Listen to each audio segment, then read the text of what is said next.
और सत्य भी। आप किसी भी मंजिल को तभी प्राप्त कर सकते हैं जब आपको अपनी सांसों पर भरोसा होगा। इसको स्वर विज्ञान कहा जाता है। ये योग का सर्वश्रेष्ठ और सर्वोत्तम ज्ञान है। योग की पराकाष्ठा है ये। योग एक छोटा सा शब्द है, लेकिन योग में पूरी दुनिया और पूरा ज्ञान और विज्ञान और समाज समा जाता है।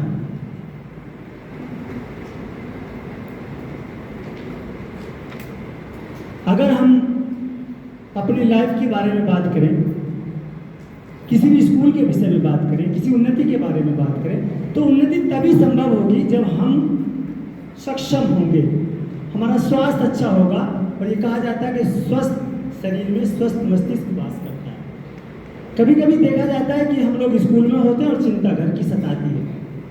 कभी कभी हम घर पे होते हैं और चिंता स्कूल की सताती है। जिसका तन मन के साथ ना हो वो उन्नति नहीं कर सकता। तो हमें तन को और मन को कैसे जोड़ें? योग से। सुबह का जो ब्रह्म मुहूर्त कहलाता है, सुबह का समय दुनिया का सबसे सर्वश्रेष्ठ समय है। ना कोई ऑफिस का वक्त होता है, ना किसी खेती का वक्त होता है, ना किसी दुकान के खुलने का वक्त होता है। किसी ने अगर समय बनाया है तो बहुत ही सुंदर बनाया है। सुबह का समय, ब्रह्म मुहूर्त का समय, जब ओस गिर चुकी होती है, धूल मिट्टी प्रदूषण शांत हो चुके होते हैं, उस समय घूमा जाता है। उसी समय तो मॉर्निंग वॉक करते हैं लोग। मॉर्निंग वॉक करने का अर्थ है कि वो जो डस्ट है, वो जो धूल है, वो जो प्रदूषण है, वो शांत हो चुका है ओस के कारण। अब आपको पवित्र वायु मिलेगी, शुद्ध वायु मिलेगी, शुद्ध ऑक्सीजन मिलेगी। इसी को प्राणदायिनी कहा जाता है, इसी को आत्मा कहा जाता है, इसी को परमात्मा कहा जाता है। ये अगर निकल जाए तो पंख फखेरू हो जाते हैं, राम नाम सत्य हो जाता है।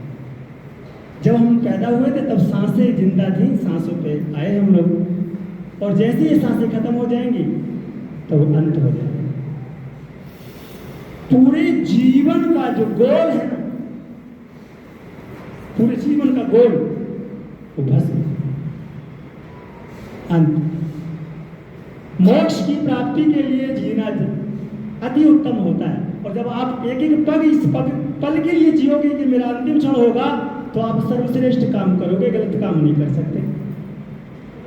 ये मेरी सांस अंतिम सांस होगी, जिस दिन ये सोच लोगे, जिस दिन ये विचार कर लोगे, तो वो सांस, वो कदम, वो कर्म उत्तम होगा, गलत नहीं हो सकता। लेकिन तुमने सोचा कि अगर ये अगली बार करूंगा, अभी चलने दो ऐसे, तो आपका कर्म गलत हो सकता है। भगवत गीता को अगर लोगों ने ना समझा हो तो मैं 2 मिनट में समझाना चाहूँगा। हमारे फोन लेने जाओ आप किसी दुकान से, फोन, तो उसके साथ एक छोटी सी पुस्तक आती है। क्या मतलब है उसका? हमने तो कई फोन ले लिए, कई चला लिए, हमें तो चलाना आता है, फिर किताब लेने का क्या अर्थ है?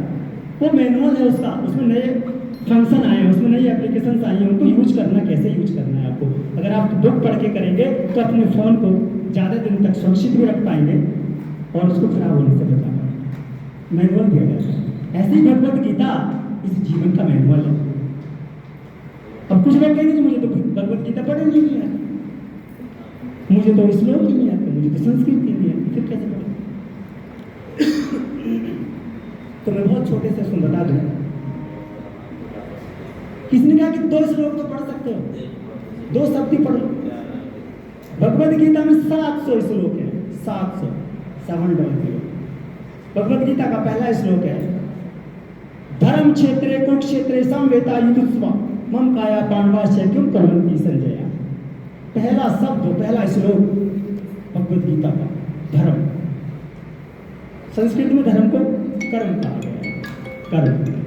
और 700वां श्लोक, अंतिमवां श्लोक, यत्र योगेश्वरा कृष्णे परमार्थी यति योग यत्र विजयो भूतेषु नीतिर् मम। मम कहते हैं मेरा। हेलो, मेरा कर्म क्या है? मैं एक शिक्षक हूँ, तो मेरा कर्म क्या है? अच्छा भैया ठीक है, थैंक यू। स्कूल भिजवा दी भैया ना। मैं शिवर हूँ तो मेरा कर्म क्या है? चलो अंकित को समझ गया, अंकित हो तो अंकित को भिजवा देता हूँ। भगवत गीता को पढ़िए, बोले कि मुझे इतना टीचर कम है आज। हाँ, अंकित है केवल वहाँ पे। फिर क्या करें?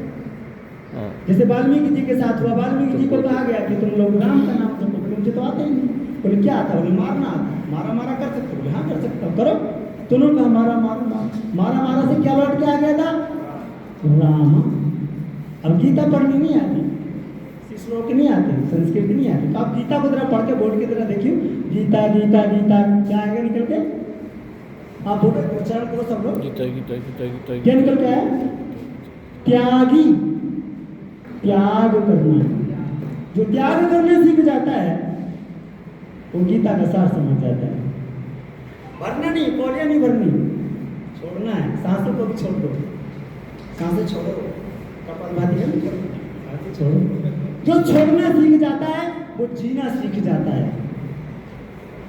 न तुम काम ये राज्यम न स्वर्गम न पुनर्भवम काम ये दुख तृप्तानाम प्राणिनाम आर्तिनाम। न स्वर्ग चाहिए, न राज्य चाहिए, न राजपाट चाहिए, न स्वर्ग चाहिए, न पुनर्जन्म चाहिए। ये प्रभु मुझे ऐसी शक्ति दे, ऐसी ताकत दे, ऐसे विचार दे, मेरा तन मेरा धन मेरा मन किसी के काम आ जाए, मेरा जीवन सफल हो जाए। प्रभु मुझे ऐसी बुद्धि दो कि मेरा तन मन धन किसी के योग्य हो जाए, किसी के लायक हो जाए। तो बच्चों को पढ़ाने में यही करना है बस।